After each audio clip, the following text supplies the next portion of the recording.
মেৰাপানীত পুৱাই ভয়ংকৰ পথ দুৰ্ঘটনা নিয়ন্ত্ৰণ হেৰুৱাই পথৰ পৰা বাগৰি পৰিল তীব্ৰবেগী চেণ্ট্ৰ বাহন আহত বাহনখনৰ ভিতৰত থকা 4জনকৈ লোক দুৰ্ঘটনা সংঘটিত হোৱা বাহনখনৰ নম্বৰ হৈছে AS03H5264 উল্লেখ্য যে মেৰাপানী চলং পথাৰৰ পৰা গোলাঘাট অভিমুখে গৈ থকা অৱস্থাত গমাৰী ব্লকৰ সমীপত সংঘটিত হয় এই দুৰ্ঘটনাটো বাহনখনৰ ভিতৰত থকা এগৰাকী মহিলা গুৰুতৰভাৱে আঘাতপ্ৰাপ্ত হয়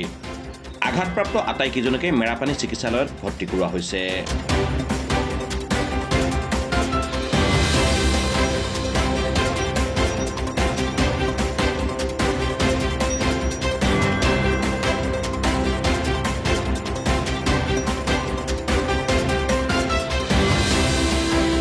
নিউজ ডেস্ক ৰিপোৰ্ট খবৰ গোলাঘাট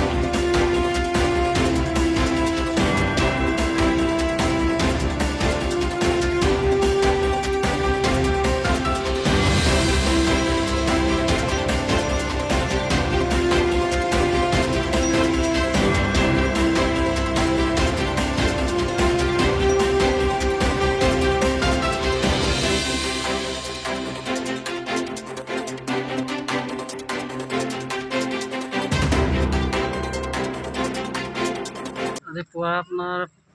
খুব বেছি 5টা 10-15 মানত এনেকুৱা সময়তে ইমান টাইমতে মেৰাপানীৰ ফালৰ পৰা গোলাঘাট অভিমুখে আহি আছে চেণ্ট্ৰ গাড়ী হয়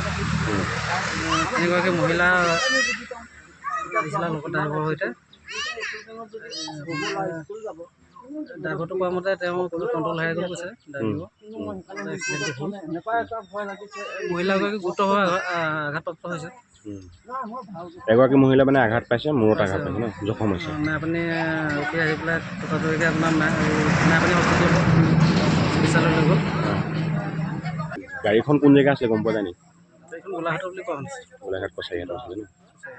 15 দিনমান হ'ল এইখিনি বাইক এখন এক্সিডেণ্ট হৈছে এইখিনি স্পীড ব্ৰেকাৰ এটা প্ৰয়োজন আমি বোধ কৰোঁ এক্সিডেণ্টটো ঘনাই ইয়াত প্ৰায় হৈ থকা আমি পৰিলক্ষিত হয় PWD বিভাগক আমি জনাম যে অতি সোনকালে এইখিনিত এটা স্পীড ব্ৰেকাৰ দিয়াৰ ব্যৱস্থা কৰে